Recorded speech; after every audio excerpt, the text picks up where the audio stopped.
मोहतरम हाजरीन, जिन क्राइसिस से हम इस वक्त गुज़र रहे हैं,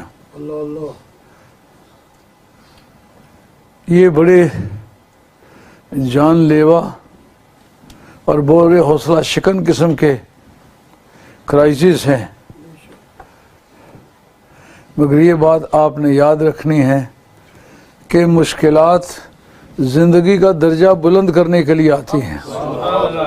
मुसलमान को ये यकीन रखना चाहिए कि मेरी कामयाबी और गलबे का ज़रिया क़ुव्वत अफरादी नहीं है, अक़ीदा सहिया हमारे गलबे की बुनियाद है।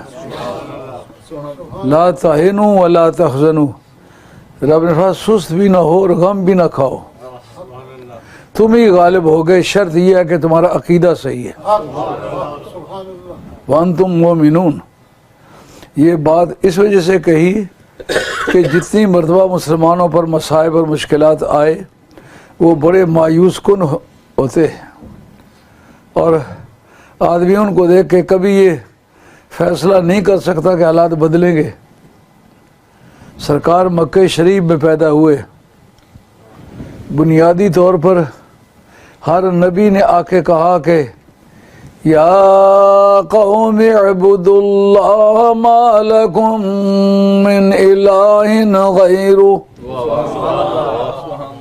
कहा ऐ मेरी कौम के लोगों, यानी अंदाज़े खिताब ही ऐसा दिल नशी है जो कहा ऐ मेरी बरादरी के लोगों। तो दुनिया में जितनी भी बरादरियां हैं, बरादरी के लफ्ज़ से पहला उनकी तबीयतों पर जो असर पड़ता है वो ख़ानदानी और खूनी जोश है, वो अमल में आ जाता है। उससे आदमी को बड़ी सपोर्ट मिल जाती है। जितने भी नबी आए उन्होंने ये अल्फाज कहे, ऐ मेरी कौम के लोगों, तुम अल्लाह को छोड़ कर दूसरों की पूजा क्यों करते हो। तो चलते चलते सरकार की बारी आई, फरमाया तुम जाओ अकेले ही, लेकिन या कौमी नहीं कहना, कुल या अय्युहल काफिरून। ये परचून के सौदे नहीं, ये थोक के सौदे हैं।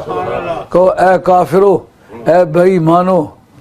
तो जिस वक्त किसी अपने अजीज से अजीज के कहोगा बेईमान, उस वक्त वो खा कितना भी अजीज हो एक बार तो गले पड़ जाता है।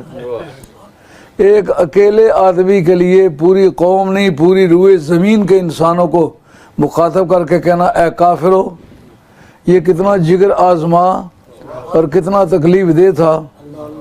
मगर उठ बांध कमर क्यों डरता है, फिर देख खुदा क्या करता।